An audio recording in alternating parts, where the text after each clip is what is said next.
Thanks for joining me again this week. Last week we had a little technical difficulty, so you didn't hear from me. But this week I thought I'd give you an update about what's happened in the last 2 weeks.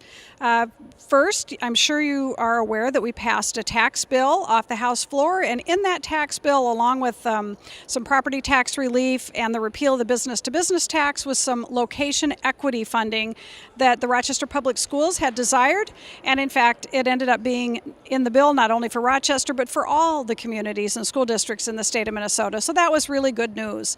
Since that time, we have had the second deadline for committees, and this Friday is third deadline. So we are winding down our committee work this Friday. Everything should be through committees, and we'll be spending a lot of time on the House floor this week and then in the weeks ahead. We will be taking 1 week off for spring break, and then after that we will be doing floor work every day until we get the bonding bill completed, as well as a supplemental budget bill, which is, I believe, going to come to the floor of the House this Thursday. My own bills have been doing quite well. I passed the mugshot bill onto the House floor, but just learned that the Senate has dropped that bill and is going to study it for another year. So I'm disappointed about that, although feel really good about the work we did on that this year in the House.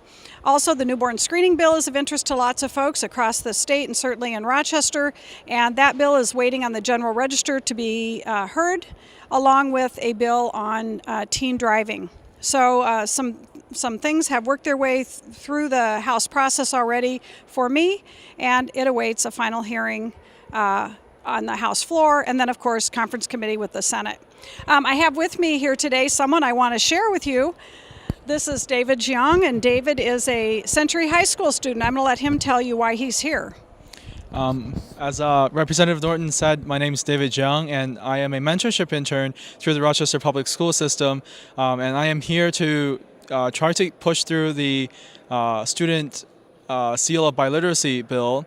It's going to be very exciting, and I get to follow her around and bug her for the duration of the week. So we're really pleased to have David here at the Capitol. Hopefully he'll learn some of the ins and outs that most people don't get to see about how a bill becomes a law, and we'll share those with you in the coming weeks.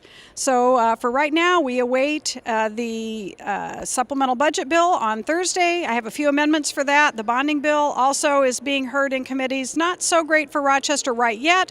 Our projects are in there, but just not funded to the amounts that we really had hoped. So I've got some work to do tomorrow in committee, and hopefully I'll have better news for you about that. They're in the bill, that's the good news. They're not quite to the level that we'd hoped, but more news to come. So that's it for this week. Appreciate you visiting me here in this beautiful Capitol building, and we'll see you next time.